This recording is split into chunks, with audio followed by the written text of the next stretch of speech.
আসসালামু আলাইকুম, welcome to my first blog. আজকে আপনাদেরকে দেখাবো ইতালির ফ্লে মার্কেট। তাই আর দেরি না করে সকাল সকাল নাস্তা করে বের হয়ে পড়লাম। আমিও আজকে প্রথম যাচ্ছি, আপনাদের সাথে একসাথে দেখব গালারা। খোলা মার্কেটে কি কি পাওয়া যায়, তুলনামূলক প্রাইস কোনটা কেমন সেটা আজকে দেখব আমরা সবাই। শুরুতেই দেখতে পাচ্ছি জুতোর দোকান। দেখে যা মনে হলো কোয়ালিটি আমার কাছে খুব একটা ভালো মনে হয়নি। এখানে আছে কিছু টপস, কিছু লং ড্রেস সামারের জন্য। এখানে আছে কিছু কিচেন আইটেম। এখানে আছে ব্যাগগুলো খুবই সুন্দর সুন্দর। ব্যাগগুলোর প্রাইসও আমার কাছে খুবই কম লেগেছে। এখানে ladies shirt, pant, tops, long dress, shirt আছে, স্কার্ট আছে। খোলা মার্কেট হিসেবে প্রাইস একটু বেশি। এখানে আছে পাপোশ, পার্টি, বেডশিট, বালিশ, কমফোর্টার, টপস, এগুলো টি শার্ট, শার্ট। এক একটা টি শার্ট 10 ইউরো করে। দেখা এই টপসগুলো 10 ইউরো। এখানে আছে ছেলে এবং মেয়েদের রিং, ব্রেসলেট, সব কিছুই ছেলে মেয়েদের এখানে মিক্সড করা। রিংগুলো সুন্দর সুন্দর। এখানে কিছু পুঁতি পাথরের মালা, স্যান্ডেল সামারের জন্য। এগুলো সবই সামারের ড্রেস। এখানে ম্যাক্সিমামই সামারের ড্রেস। এখন প্রায় মে, জুন, জুলাই, আগস্ট এখানে প্রচুর গরম থাকে, যার কারণে এই সময়টা সামারের ড্রেসগুলোই পাওয়া যায়। এই সাইডে জিন্স আর শার্টই আছে। প্রচণ্ড গরম, মনে হচ্ছে বাংলাদেশেই আছি।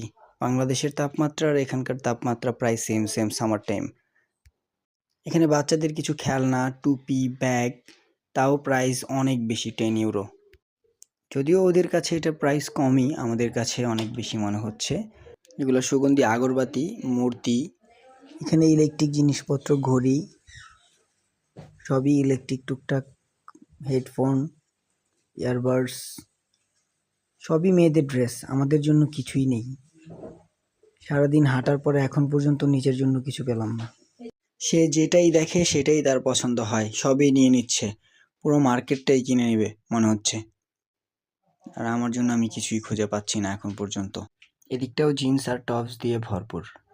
মোটামুটি মার্কেট ঘোরা শেষ। এখন বাকি হলো সবজির সাইডটা দেখব।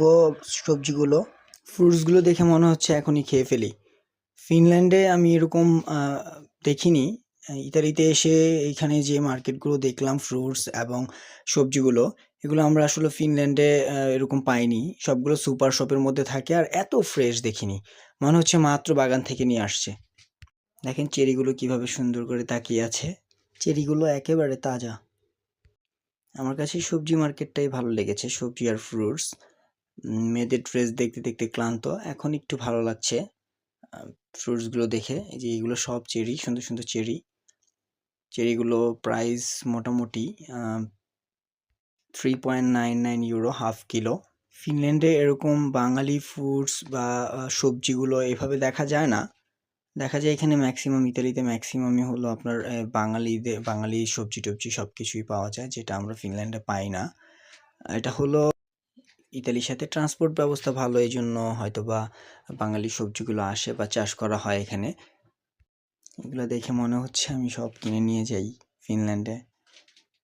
অনেক দিন পর মনে হচ্ছে বাঙালি ভাইব পাওয়া যাচ্ছে, বাঙালি ফুডস পাওয়া যাচ্ছে, বাঙালি সবজি দেখছি। এরকম সচরাচর দেখিনি ফিনল্যান্ডে। মাছগুলো দেখে মনে হচ্ছে আমি কক্সবাজার সি বিচে আছি। এখানে চিংড়ি মাছ, স্কুইড, অক্টোপাস, কাঁকড়া, স্যালমন ফিশ, আরও অনেক রকমের মাছ আছে যেগুলোর নাম আমি জানি না। আজকের মতো এই পর্যন্তই। আল্লাহ হাফেজ, ভালো থাকবেন, সুস্থ থাকবেন। আসসালামু আলাইকুম।